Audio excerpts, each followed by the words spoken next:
Today, what's on the agenda? We're talking. The cat just ran in. Zeke, come on, man. We're shooting video, dude.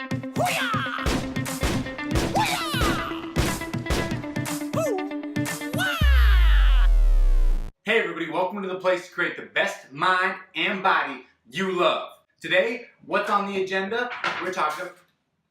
The cat just ran in. Zeke, come on, man. We're shooting video, dude. Okay. Today, what's on the schedule? Well, I have a lot of frequently asked questions, and I decided that I'm just going to make some videos about these frequently asked questions. So one of them is, should you eat breakfast in the morning, not eat breakfast, or not eat breakfast in the morning, I guess. There's a lot of other side questions that go into that, but we'll get there. So what does the research say? I mean, I like to create or make everything that I do really hone in on what we know and what's for sure, what's not for sure, what's fact, what's fiction, what's a myth, or maybe what's kind of in the gray area, okay? So breakfast is definitely not black or white, okay? There's no one true answer, okay? Now, if you're somebody that just wants to get something out of this video, you probably, if you're an average person, should be eating breakfast, okay? Now, like I said, it's not black, it's not white, okay? But if you're an average person, that's probably the best thing for you. Now I'm gonna explain why, okay? Zeke, that's the camera, dude. First video of the day, and he's already messing with the camera. Hey, you can't mess with the camera. He's kind of camera shy too. Okay, so with that being said, a lot of the research is a little tricky because there's this really easy way to just read one research paper or even a couple, right? And think that this correlation to breakfast is causation, okay? Now, there's a lot of different ways and studies that have been done on breakfast and what were people eating. Some were fasting 12 hours before, some were fasting 24 hours before they ate breakfast. Some ate breakfast and then the meal was very different than somebody else who ate breakfast. For instance, some people eat breakfast in the studies and they only ate protein, okay? Some other people eat breakfast, but they ate protein, fat, and carbs, okay? And then, there's another group and they didn't eat anything or what have you, okay? So, one, that's where it gets really tricky, okay? Now, what I've noticed with my clients, the majority of them that eat breakfast usually have the better results, okay? Now, that's just what I've seen, okay? And that's what I've kind of done with my own nutrition plan. Now, why is that? Okay, now there's a couple reasons, I think, for this, okay? And I'll get into the diets a little down the road here too.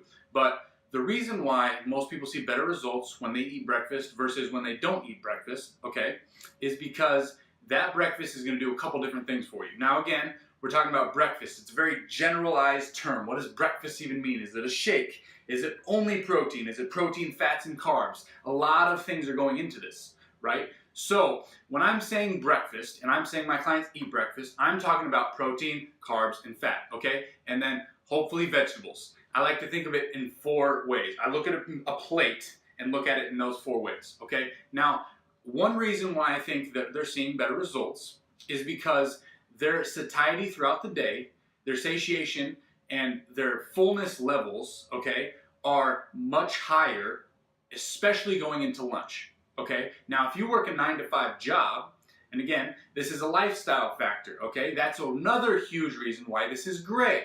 Now, some of my clients are doctors, and they don't work 9 to 5. Or some of my clients are shift workers. They definitely don't work 9 to 5.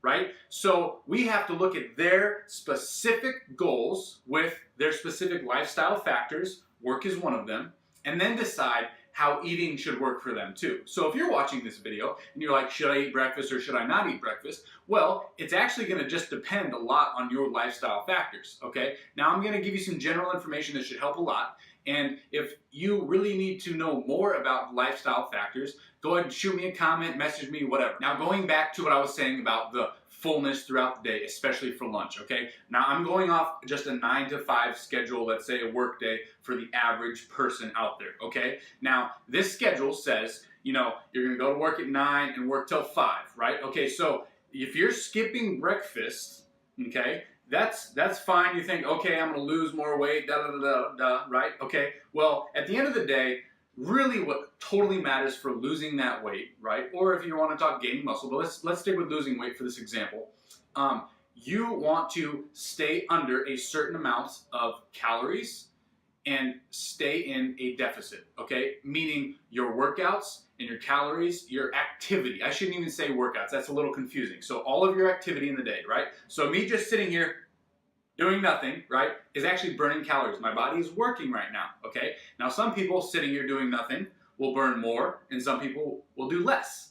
That's factor one. Factor two, your workouts, your walking. Maybe you bike to work, or maybe you just sit in the car, or maybe you sit in the car for several hours, right? All this stuff adds up, okay? And I'm not trying to confuse you here. I'm just showing you how complex this breakfast question is, because I've seen this breakfast question in magazines since, I remember reading some of my mom's magazines when I was a child, okay? So we got to look at this and say it's really about lifestyle factors. But tapering it back, going back into what I've seen so far.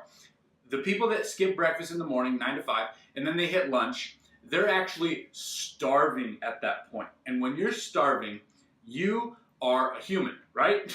So you just want to eat. It doesn't matter what you eat. Now, you can say, well, I have good healthy habits and all this stuff, yada, yada, yada. Well, that's great. If you're one of those super dedicated people that's like 1 to 5% of the population that only eats broccoli and protein, good for you. But the fact is, most of us aren't like that, okay? So you're actually setting yourself up for a harder day at work. You're increasing stress. Your cortisol levels are going to skyrocket a little bit during lunch, right? Because you're a little frantic, right? You're really hungry. You don't have much time to get lunch usually, right? A little stereotype. But you're also going to be going out and saying, if you don't have a packed lunch that's perfectly fit for you and is really healthy, then you're going to go out to eat somewhere, right? And when you go out to eat, that's when all those subliminal messages come in. You see that really good looking shake or the fries. Okay, right? Or you have the salad. Good for you. If you can do that, skip breakfast and have a salad during lunch, great. But the problem with that is you're just prolonging your body, that mind of yours, that human mind that says, I'm really hungry, until dinner. And you're going to have the same effect during dinner. And I'm sorry, but what I've seen is most people always break down at some point. Whether you're going to break down mid-morning, you're going to break down at lunch, after lunch, dinner, or late night, whatever you're going to break down, or whatever time it happens, you eventually will break down, okay? Like I said, this is really more about willpower, okay? Now, willpower is like filling your car with gas, okay? Every morning you wake up and you have a certain amount of willpower in your gas tank, okay? Now, every decision you make slowly dwindles that gas down throughout the day. And, by the end of the day, most of us have used up most of our willpower gas, okay? Now, eating, we want to try to make automatic in our lives. So the more we have to think about eating, the more decisions we're going to have to make, and it's going to get stressful, and then on top of work, and then kids and family and school or whatever you have going on, right? Your willpower gas tank is going to dwindle down. And you know what happens to most people that are trying to lose weight? Their willpower gas tank has always sunk down,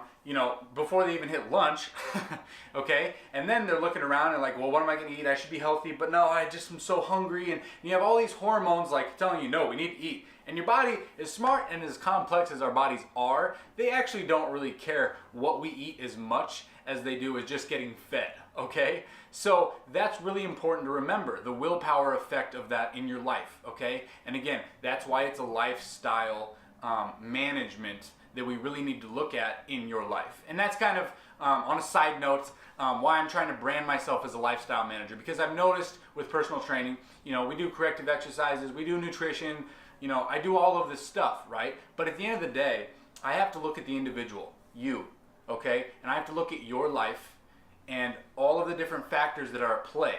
And then with knowing those factors, utilize what we know from studies and research in my training and school and all of that, and then apply it to my client's life, okay? So that's one thing you have to think about. If you're watching this video, you're probably doing a little bit of on your own, right? You don't maybe have somebody like me to just talk to you. And again, I'm always free, just comment below, okay? And I'm gonna try to get back to everybody about this. But at the end of the day, you have to look at yourself as a scientist, okay? Like I was saying earlier, and you have to say, I'm gonna test this out for 2 weeks and see what happens, okay? Now, let's conclude this about breakfast and just end the discussion forever.